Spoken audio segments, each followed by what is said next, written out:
बिस्मिल्लाहिर्रहमानिर्रहीम। Dear student, अस्सलाम वालेकुम।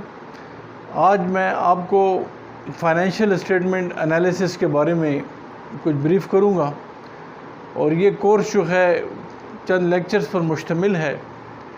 तो मैं आपको आज स्टार्टिंग में फाइनेंशियल स्टेटमेंट के बारे में और उसकी अहमियत के बारे में बताऊंगा और फिर हम आने वाले लेक्चर्स में फ़र्दर उस पर हम मुख्तलिफ़ किस्म के न्यूमेरिकल्स भी करेंगे।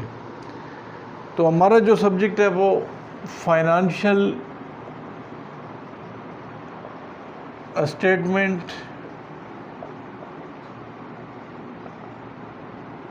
एनालिसिस के बारे में। अब ये बात ज़हन में रखें कि किसी भी कारोबार को जानने के लिए फाइनेंशियल रिकॉर्ड का होना बहुत ज़्यादा ज़रूरी है। हम बग़ैर फाइनेंशियल रिकॉर्ड के किसी कारोबार के बारे में नहीं जान सकते हैं। यानी हम इसकी मिसाल यूँ ही है कि जिस तरह एक डॉक्टर मरीज़ की ट्रीटमेंट करता है तो उसका मर्ज़ उस वक्त तक डायग्नोज नहीं हो सकता जब तक कि वो एक्सरे न कर ले, अल्ट्रासाउंड न कर ले, मुख्तलिफ़ किस्म के ब्लड टेस्ट, यूरिन टेस्ट न कर ले। तो जब तक प्रॉपर तरीके से टेस्ट ना हो तो पेशेंट की जो डिसीज़ है वो डायग्नोज नहीं हो सकती। हम ये नहीं कह सकते हैं या डॉक्टर ये नहीं कह सकता कि इस शख्स को क्या बीमारी है, कौन सी बीमारी है, बग़ैर टेस्ट के नहीं हो सकती। लिहाजा यहाँ सबसे अहम पहलू ये है कि जिस तरह हम कहते हैं कि कारोबार बहुत बुरी हालत में जा रहा है या हम ये कहते हैं कि कारोबार बहुत अच्छा चल रहा है, तो हमारे पास बेसिस आखिर क्या है? हम किस बेस पे कह रहे हैं कि ये कारोबार बहुत अच्छा जा रहा है या ये कारोबार बेहतर परफॉर्म नहीं कर रहा?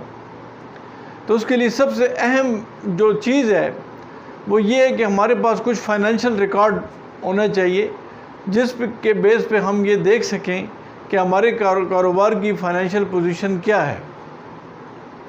अब यहाँ पर जो सबसे अहम चीज़ है फाइनेंशियल रिकॉर्ड, तो आप जानते हैं कि जब भी किसी बिज़नेस का ऑडिट होता है तो वो फाइनेंशियल रिकॉर्ड से ही ऑडिट किया जाता है, यानी उनका अकाउंटिंग रिकॉर्ड रखा जाता है। जिस तरह आपने मुख्तलिफ़ क्लासेस में पढ़ा भी है या पढ़ भी रहे होंगे कि अकाउंटिंग हम इसके लिए करते हैं जिसमें journal, ledger, trial balance, income statement, balance sheet, statement of cash flow, statement of equity और स्टेटमेंट ऑफ रिटेन अर्निंग हम तैयार करते हैं। ये सब कुछ तैयार करने का मकसद यही है ताकि हमें पता चल सके कि हमारा कारोबार बेसिकली प्रॉफिट दे रहा है या लॉस दे रहा है, या वीक है या स्ट्रॉन्ग है। मकसद सिर्फ यही है कि हम उसकी एक प्रॉपर तरीके से फाइनेंशियल रिपोर्टिंग कर सकें। यहाँ ये बात ध्यान में रखें कि जब कारोबार की माली हालत का अंदाज़ा करना हो तो हम उसके जितना भी रिकॉर्ड है गुज़श्ता का फाइनेंशियल रिकॉर्ड जो हमने रखा है उसको हम प्रॉपरली देखते हैं। उसके बेस पे हम फिर फ्यूचर की भी फोरकास्टिंग कर सकते हैं कि आगे हमें क्या करना चाहिए। तो फाइनेंशियल स्टेटमेंट एनालिसिस बेसिकली हमारे पास 4 किस्म की फाइनेंशियल स्टेटमेंट्स हैं। उसमें नंबर 1 जो है इनकम स्टेटमेंट है।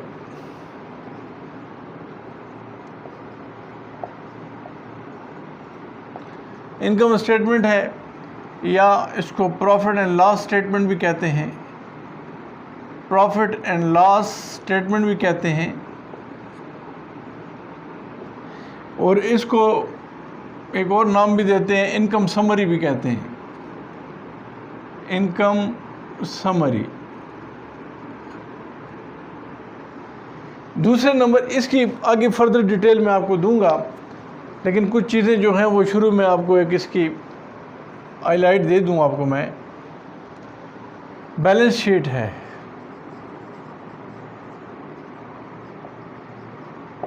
या इसको हम कहते हैं स्टेटमेंट ऑफ फाइनेंशियल पोजीशन और statement of financial position. Third number जो है हमारे पास जो फाइनेंशियल स्टेटमेंट की फॉर्म है वो है a statement of owner's equity.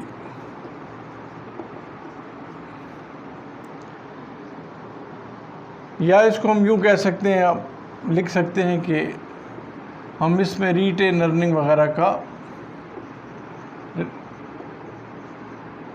Record देखते हैं कि हमारे पास जो अनडिस्ट्रीब्यूटेड प्रॉफिट है या वो प्रॉफिट जो हमने रिटेन कर लिया है या फ्लोइंग बैक ऑफ प्रॉफिट है वो हम कितना है और हम उसको किन किन मकासद के लिए यूज़ भी कर सकते हैं।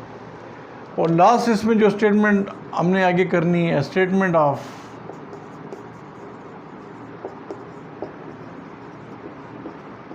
कैश फ्लो, जिसमें हमारे पास कैश इनफ्लो है, कैश आउटफ्लो है। इसमें हमने 3 एक्टिविटीज़ लेनी है। स्टेटमेंट जो होगी 3 एक्टिविटीज़ के बारे में होगी कैश फ्लो की। एक्टिविटीज़ जो हैं वो ऑपरेटिंग एक्टिविटीज़ हैं, इन्वेस्टिंग एक्टिविटीज़ हैं, फाइनेंसिंग एक्टिविटीज़ हैं। तो ये बात ध्यान में रखें कि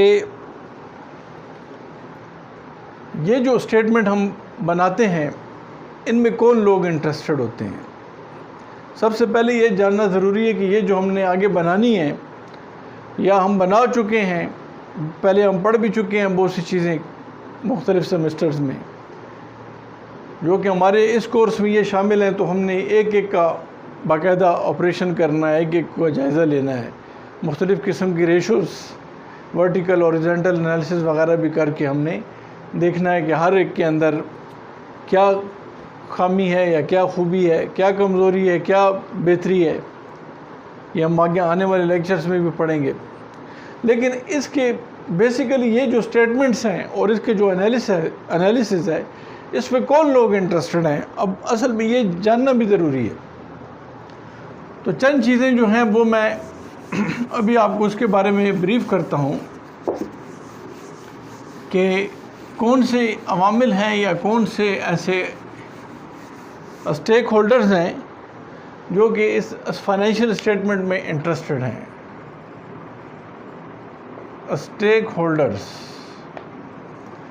इसमें पहले नंबर पर जो है वो शेयर होल्डर्स हैं, दूसरे नंबर पे क्रेडिटर्स हैं, तीसरे पे जो हैं वो सप्लायर्स हैं, चौथे नंबर पर जो है गवर्नमेंट है, पांचवें नंबर पे जो है कस्टमर्स हैं, छठे पे एम्प्लॉइज़ हैं,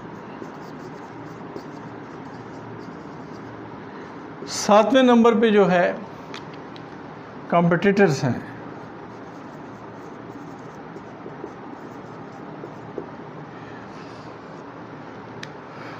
ये मैंने कुछ स्टेक होल्डर्स का नाम लिखा है, इसके अलावा भी हो सकते हैं। लेकिन स्टेक होल्डर्स वो लोग हैं जो कि डायरेक्टली या इनडायरेक्टली इंटरेस्टेड होते हैं कि कारोबार की माली हालत कैसी जा रही है। वो इसलिए इंटरेस्टेड होते हैं क्योंकि उन्होंने इन्वेस्टमेंट करनी होती है लोन की शक्ल में या शेयर्स की शक्ल में या माल सप्लाई करके, या जिस तरह गवर्नमेंट टैक्सेस लेती है। तो इन्होंने जानना होता है कि बेसिकली हम जो पैसा लगा रहे हैं या जो हम पेन ले रहे हैं इस बिज़नेस के अंदर, उसका हमें कोई फ़ायदा भी मिल रहा है या नहीं मिल रहा है। तो यहाँ पर मैंने चंद स्टेक होल्डर्स के नाम लिखे हैं, इससे ज़्यादा भी हो सकते हैं। तो इसमें पहले नंबर पे मैंने लिखा है शेयर होल्डर्स, या इसको हम कहते हैं कॉमन स्टॉक होल्डर्स।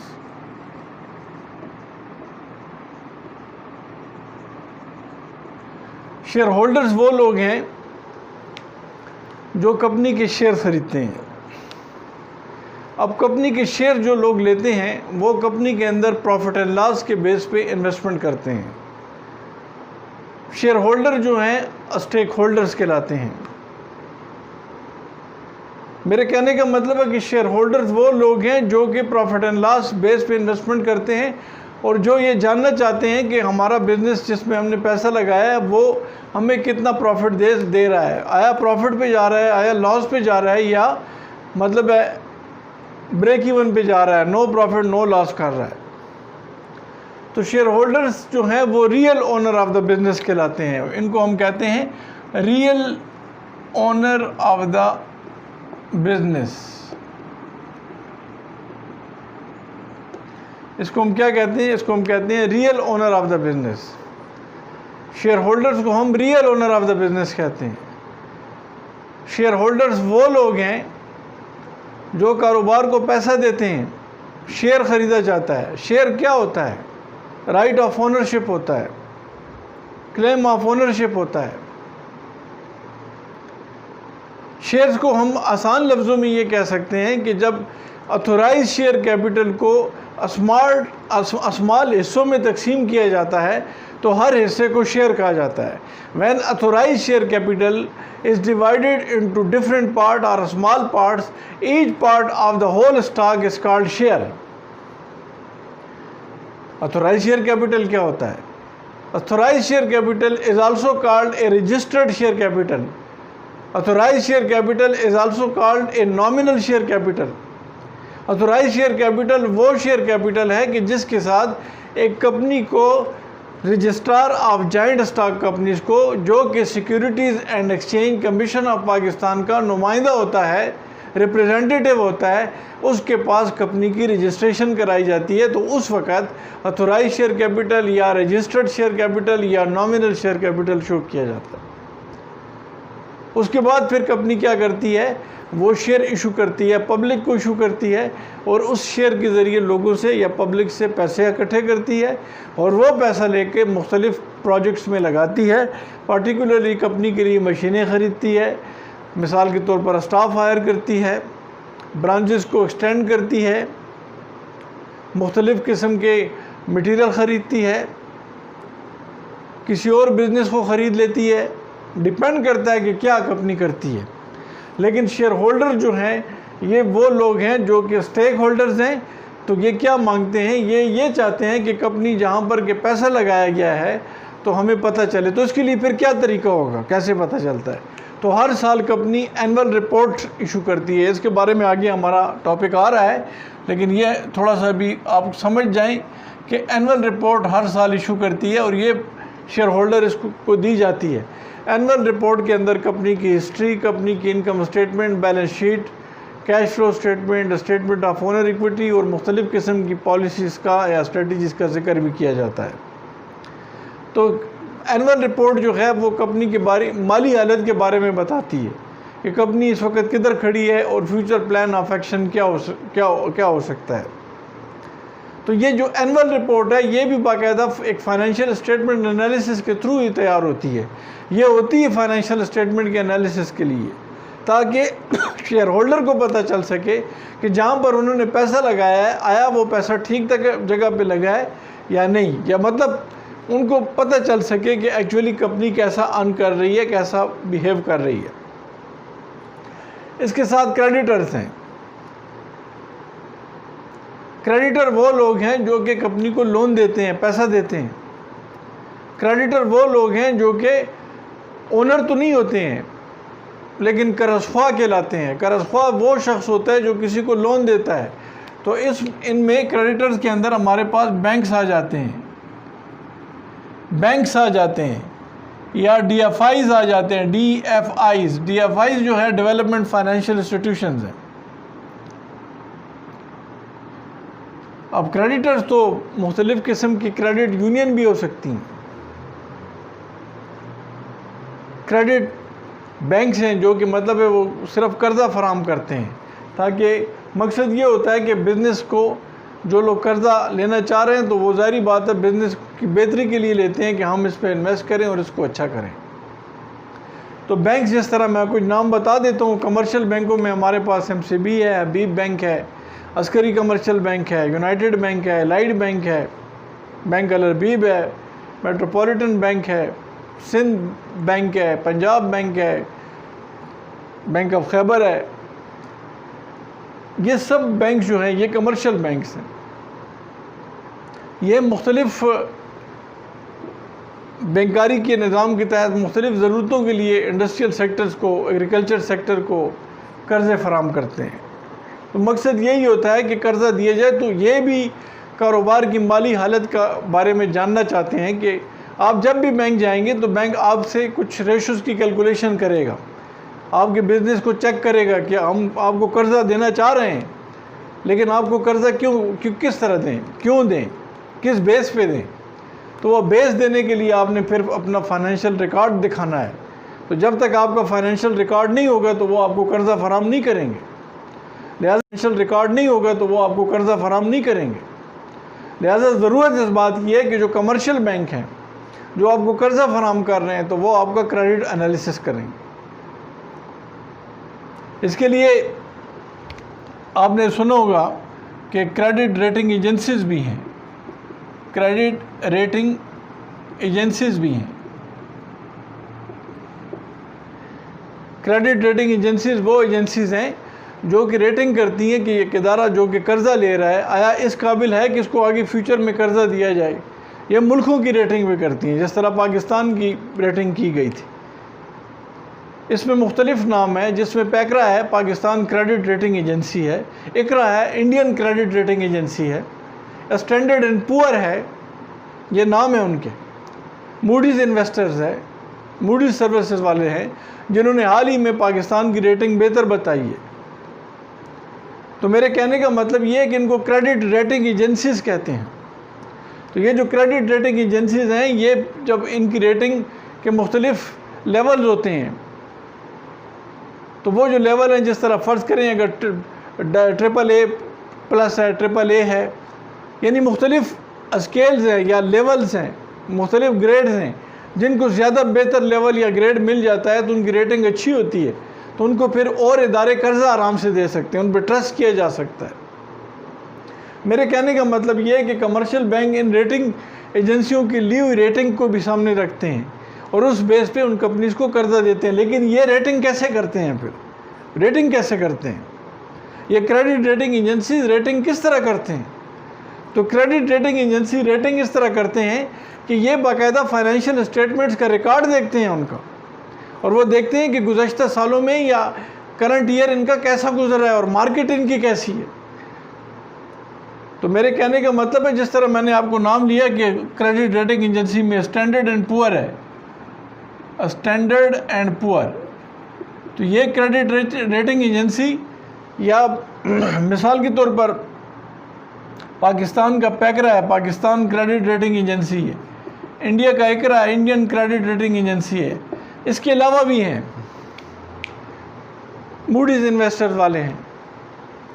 तो यहाँ ये बात ध्यान में रखें कि कमर्शियल बैंक्स या DFIs जिस तरह मैंने आपको बताया, development financial institution, industrial development bank of Pakistan जिस तरह पिक था वो अब जम हो चुका है, जिस तरह Pakistan industrial credit and investment corporation इसको कहते थे, ICP रहा है, इन्वेस्टमेंट कॉरपोरेशन ऑफ पाकिस्तान। ये DFIs हैं जो मीडियम और लॉन्ग टर्म लोन फराम करते हैं मुख्तलिफ इंडस्ट्रीज़ और एग्रीकल्चर के लिए।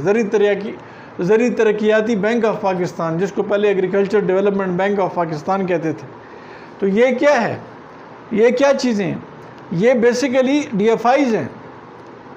कमर्शियल बैंक तो कंज्यूमर बैंकिंग भी करते हैं, मर्चेंट बैंकिंग भी करते हैं, लेकिन DFIs जो होते हैं नॉर्मली इंडस्ट्रियल एग्रीकल्चर सेक्टर के लिए लोन देते हैं।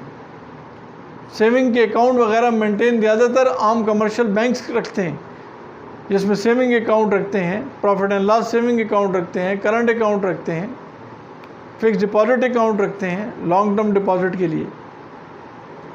तो मेरे कहने का मकसद इधर ये है कि ये क्रेडिटर कर्ज़ख्वाह जो हैं ये भी कर्ज़ा देते हैं, लिहाजा ये जानना चाहते हैं कि कारोबार कैसा चल रहा है, आया हम इसको कर्ज़ा दें या ना दें, फ्यूचर इसका कैसा है। तो चंद चीज़ें जो आपके लिए ज़रूरी हैं, जो जानना ज़रूरी है, वो यही है कि क्रेडिटर को भी हम स्टेक होल्डर कहते हैं। स्टेक होल्डर वो है जिसका स्टेक है, जिसका कोई बीच में हिस्सा शामिल है, जिसने कुछ कंट्रीब्यूशन किया हुआ है या जिसका कोई हक बनता है, बीच में स्टेक है। इसी तरह अगर आप फर्दर आ जाएं ये डिटेल और भी आएगी, हमारे जितने भी ये लेक्चर्स जा रहे हैं बाज़ रिपीटिशन भी मैं साथ साथ कराऊँगा ताकि फिर आगे पढ़ाने में आसानी हो इस कोर्स के लिए। सप्लायर्स जो हैं, सप्लायर वो लोग हैं जो कि क्रेडिट देते हैं। ये कौन सा क्रेडिट देते हैं? सप्लायर ट्रेड क्रेडिट देते हैं। ट्रेड क्रेडिट, ट्रेड क्रेडिट किसे कहते हैं? तिजारती कर्जा, जिसमें क्रेडिट पीरियड होता है। मिसाल के तौर पर अगर एक दुकानदार से माल उधार पे लिया जाता है, दूसरा दुकानदार लेता है, तो वो तिजारती कर्जा कहलाता है।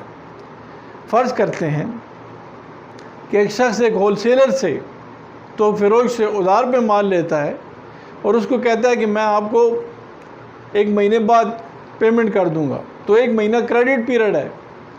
तो ये जो एक फर्म दूसरी फर्म को या एक इदारा दूसरे इदारे को उधार पे माल फ़रोख्त करता है और उसे कहता है 1 महीने बाद पेमेंट कर दो, तो इस क्रेडिट को क्या कहते हैं? ट्रेड क्रेडिट कहा जाता है।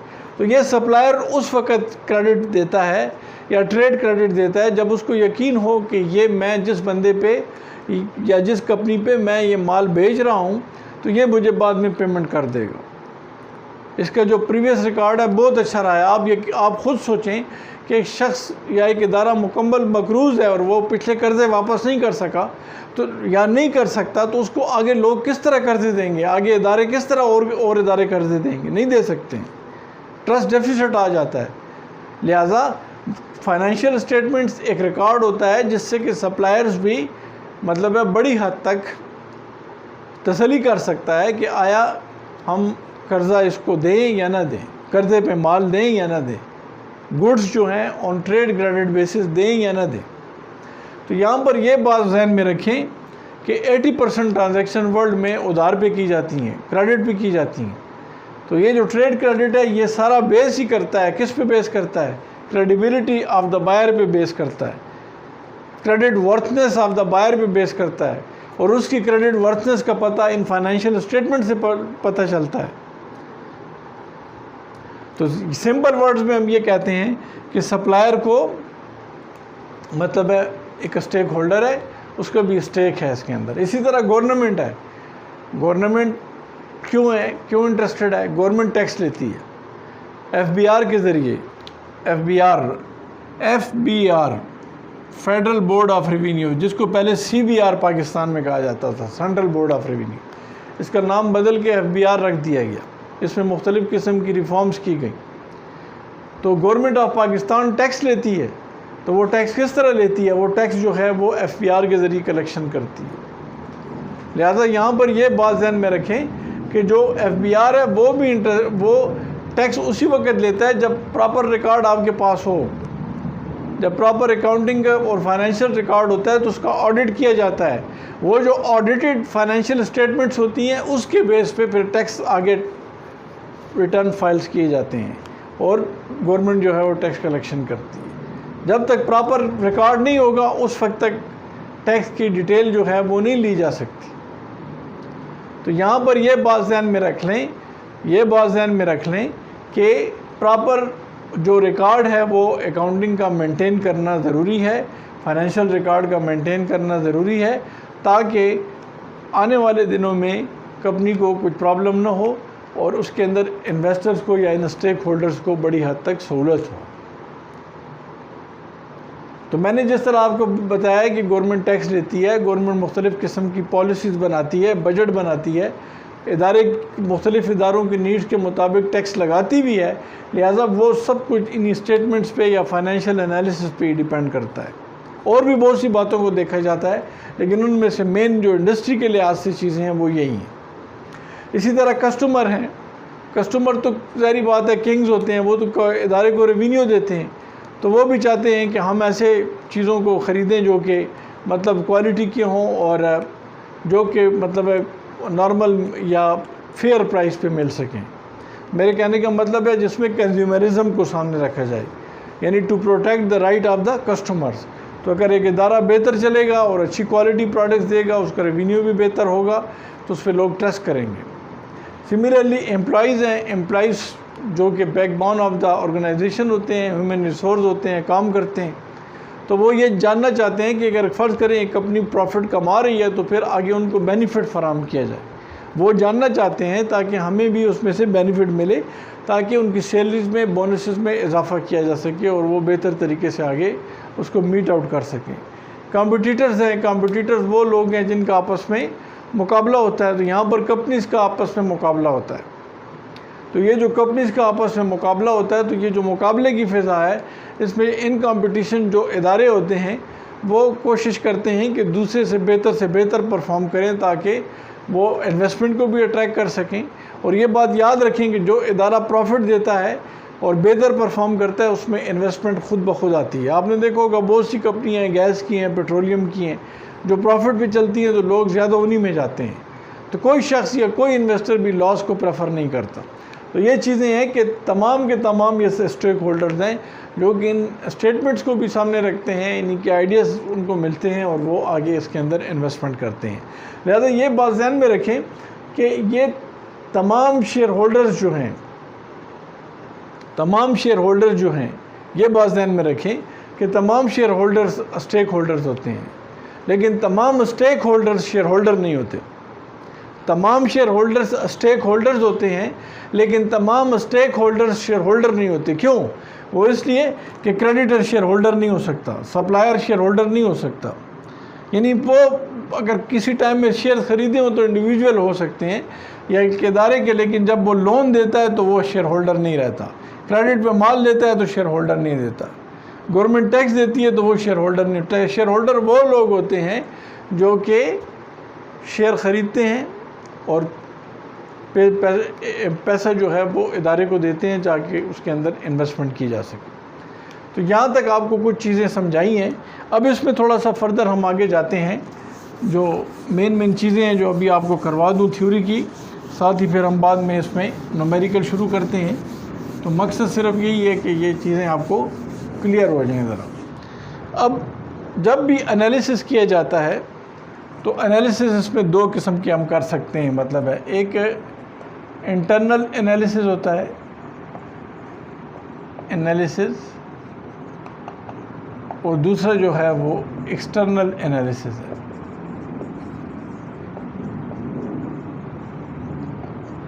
पहले नंबर पे इंटरनल एनालिसिस है। एनालिसिस क्या मतलब इधर? एनालिसिस से मुराद इधर ये है कि हम कहते हैं कि हमारी कंपनी कैसी परफॉर्म कर रही है, तो उसमें हम स्टेटमेंट्स को देखते हैं।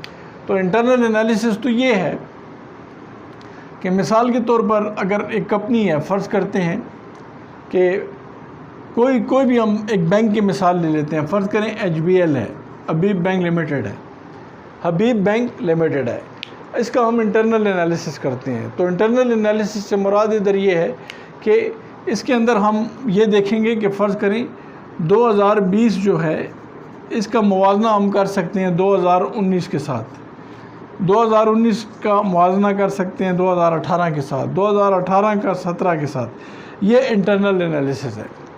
यानी विद इन द बैंक जो प्रीवियस ईयर्स गुजरे हैं इसके साथ हम इसका मुवाजना कर सकते हैं कि आया ये जो परफॉर्मेंस है इसकी वो पिछले सालों के मुकाबले में अच्छी हुई है या बुरी हुई है, इसको हम देख सकते हैं। ये इंटरनल एनालिसिस आता है। अब डिपेंड करता है, हम इसमें 2019 को 20 से भी कर सकते हैं, 2017 का 18, 19, 20 के साथ भी कर सकते हैं। लेकिन इंटरनल का मकसद ये है कि बैंक के जो पिछले साल हैं उनके साथ हर साल का जो स्टेटमेंट है उसको अगले साल के साथ या पिछले सालों के साथ मुवाजना करें।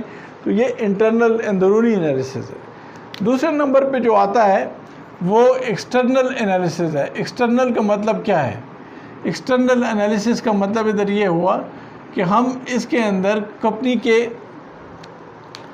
इंडस्ट्री के अंदर मुख्तलिफ़ कंपनियों के साथ इसका मुवाजना करते हैं। फ़र्ज़ करें हम हबीब बैंक लिमिटेड, चूँकि हम उसका मुवाजना कर रहे हैं, उसका एनालिसिस कर रहे हैं, तो उसको हम देखते हैं MCB बैंक के साथ, मुस्लिम कमर्शियल बैंक के साथ, या एलाइड बैंक के साथ, एलाइड बैंक के साथ, या अस्करी कमर्शियल बैंक के साथ, अस्करी कमर्शियल बैंक के साथ, या हम मिसाल के तौर पर यूनाइटेड बैंक लिमिटेड के साथ, UBL के साथ इसका मुवाजना कर सकते हैं।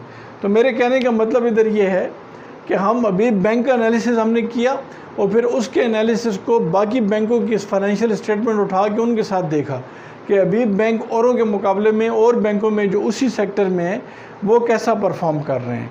तो ये बात याद रखेंगे कि बैंक का कमर्शियल बैंकों में अगर मुआवजा करना है तो हबीब बैंक का एमसीबी बैंक से हम मुआवजा करेंगे।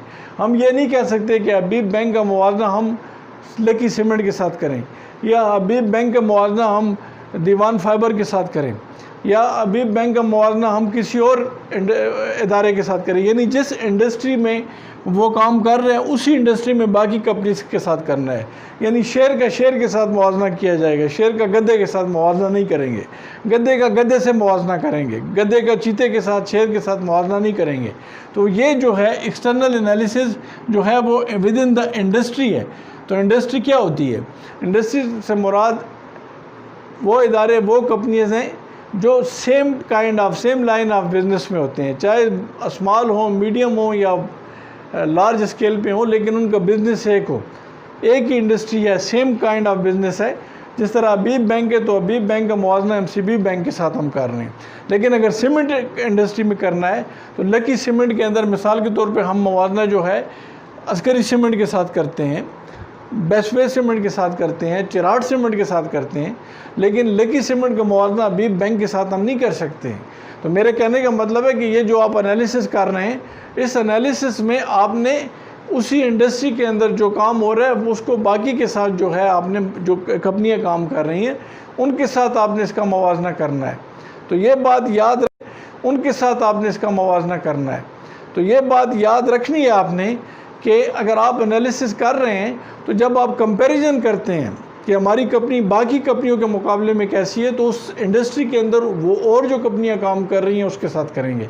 ये बात बिल्कुल ज़हन में रखें, क्योंकि इसमें अक्सर स्टूडेंट कंफ्यूज हो जाते हैं कि हमने मुवाजना करना किससे है, किससे। हम ज़ाहिर बात है हम कैसे कह सकते हैं। अब मैं ये कहूँ कि HBL लकी सीमेंट से बहुत अच्छा जा रहा है तो ये तो बात गलत हो गई। मैं ये कह सकता हूँ कि HBL MCB बैंक से अच्छा जा रहा है या MCB बैंक HBL से अच्छा जा रहा है, लेकिन मैं ये नहीं कह सकता हूँ कि HBL जो है वो लकी सीमेंट से अच्छा जा रहा है। तो मतलब इधर ये है कि जो सेक्टर होगा इकॉनमी का या जो इंडस्ट्री होगी उसमें बाकी कंपनीज के साथ मुवाजना करेंगे। मैंने एक्सटर्नल इन द सेंस कहा है कि एक्सटर्नल के बैंक के अंदरूनी सालों के साथ नहीं है, बल्कि एक्सटर्नल कंपनीज के साथ है। तो जब भी एनालिसिस हम करते हैं और कंपैरिजन जब हम करते हैं तो इंटरनल भी करते हैं और एक्सटर्नल भी करते हैं, ताकि हमें पता चल सके कि इंटरनली वो कैसा रहा है और एक्सटर्नली वो इंडस्ट्री में कैसा लोग है। तो आपने देखा होगा कि कंपनीज वही सर्वाइव कर सकती हैं जो कि इंडस्ट्रीज़ के नॉर्म्स के साथ चलती हैं, जो इंडस्ट्री में बाकी काम करने वाली कंपनियों के मुकाबले में बेहतर तरीके से जा सकती हैं। तो यहाँ पर तो आज के लिए इतना काफ़ी है। इसके बाद मैं आपको फर्दर इसमें न्यूमेरिकल सेक्शन शुरू कराता हूँ अगली क्लास में। तो आप मुझे अपने कमेंट्स वगैरह दें, कुछ भी मसला हो तो मेरे साथ रब्ता करें इन्हीं कमेंट्स के ज़रिए। मेरा फ़ोन नंबर भी मैं आपको ऐड किया हुआ है, वो साइट पे आपको मिल जाएगा। तो thank you very much, thank you, शुक्रिया।